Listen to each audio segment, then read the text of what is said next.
Please welcome Mr. Anubhav Chandra. The role played by automation and technology in crushing and screening sector has gone from strength to strength and it's only enhanced going forward. Mr. Anubhav Chandra, Manager Sales, RD Infra Equipments Private Limited, is a mechanical engineer with 13 years of techno-commercial expertise in the mining and construction equipment business. Mr. Anubhav has a proven track record for excellence by striving for sustainable growth by setting up vision and collaborating with teams, driving the sales process in alliance with allied fields like applications, service, projects, and engineering. Today, he will be presenting his views on the use of automation to enhance plant performance and efficiency. So let's welcome Mr. Anubhav Chandra. I'm Anubhav Chandra from RD Infra Equipments. We are a crushing and screening solutions provider based out of Nashik. We have been in this field over the past 25 years. Coming to the topic of discussion today, I'd like to say that the crushing industry as a whole has been evolving at a rapid pace since the advent of the new millennia. From crushers operated by steam engines, we have now advanced to self-driven units which can be shifted from one side to another and put into operation in a matter of hours. Since the pandemic, we have seen our client demanding more and more, which is not such a bad thing. The objective is relieving the stress on the OPEX to improve the bottom lines. Mr. Manoa must be knowing all about this kind of pressure. Safety has been a key mantra coming through. The client is under duress to get the project completed before time, let alone on time. In any road project, crushing is at the heart of the operations, as we all know. What's needed is a robust mechanism to get the aggregates on time with the requisite quality. This is of paramount importance. To achieve this objective, we as manufacturers have the responsibility to evolve, capture the need of the market even if the market hasn't seen it. In line with the same, we have been adapting, investing in RD. So this is what I was talking about in my brief. See, this is a small crusher. It was used to make railway ballast. It is run by a steam engine. On the right side, you have a state-of-the-art machinery. It is a cone crusher, which is used to produce aggregates as of now. Everyone has seen it. And now getting to the topic at hand, and jaws are robust machines. These are used in primary crusher applications, and not much has changed. From double toggle, we have come to the single toggle. Not much has changed, but still something has changed. I'll tell you a story about a client of ours in Nashik. He was crushing and he wanted to replace his jaw crusher. When we went to the site, we could just see that the problem was not with the machine. The problem was with the feeding. With a simple feeding mechanism of a VFD given to him, his production jumped up by 30%. So he didn't even need to replace his jaw crusher. He was happy to use his old machine. Now, we had more complaints in the jaw crusher segment, like the shim setting arrangements. When you do the CSS adjustment by shims, it takes a lot of time. It is not safe. So at RD, what we did, we made hydraulic setting as a standard in our crushers. For a 50 TPH crusher to a 350 TPH crusher, hydraulic setting will be a standard.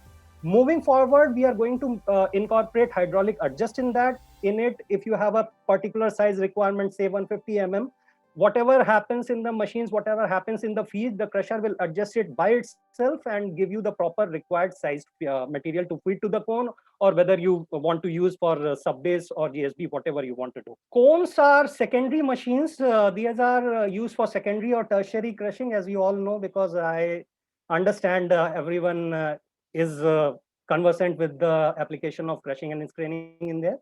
So cone crushers are used for secondary and tertiary crushing. A little, we observed that a lot of clients cannot take out the full production of the plants.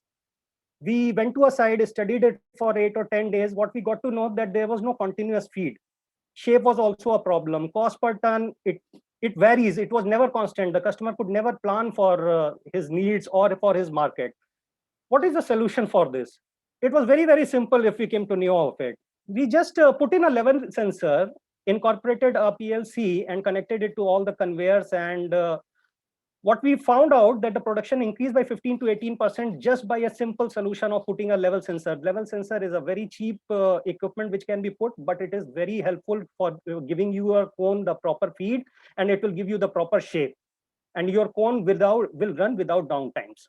So moving forward, we like to put it as a standard in our machines at RD Equipments. I just saw a panelist ask about sand washers. So sand washers, it is a core expertise of ours, and we are looking at very bullishly, because a lot of states have banned river mining. Manufacturers find is the way forward, because not only is it eco-friendly, it is also cost saving. It saves a lot in the cement part, it saves a lot in the water part, and it gives you better results as compared to the natural river sand which you found. So at RD Equipments, we have tied up with one of the best companies for sand washing equipment, that is FLA Smith. We use the FLA Smith equipments, the slurry pumps, and we are providing the hydrocyclones, which is the state-of-the-art machinery to clear out your muck, to clear out your 150 micron and your 75 micron impurities out of the sand, and you get good quality sand continuously. You need not depend on the river material. So sand washers, I'd like to talk in detail in the Q&A session. Skill enhancement. This is a thing which I personally am very bullish on. Skill enhancement for our people, for the clients also. We are tied up with a lot of ITIs colleges all across India. What we are doing is, for their summer training, we are planning to put them at crusher sites, train them in equipment maintenance and repair. And these people will be close to the customers. If you can see the slide, we'll give them training, we'll give them the proper skills, we'll develop them, and they'll be put in close to the customers so the customers doesn't suffer. Because as far as I see, availability of the machines is a core issue going ahead. And that's what we are all striving for by doing this automation and by incorporating changes in our machines. Mr. Manoa put it very succinctly when he presented his slide. It is all about OPEX. It is all about CAPEX is a separate thing, but it is all about OPEX, and it is all about taking out the availability of the machines and taking out the best performance. For that, automation is important. We are developing an app, just to give you an example, we are developing an app which will give you, at the end of the day, it will send you an Excel sheet. It will give you the plant production details, when the plant was started, when the plant was stopped, why it was stopped. Maybe it was an electrical failure, maybe the boulder got jammed in it. So we are going to do that. And for that, the customer will be free. The second thing is the safety. Once you automate a plant can be run with 2 persons instead of the 8 to 10, which we normally do. So the human interface will be reduced. So that's what we are striving for.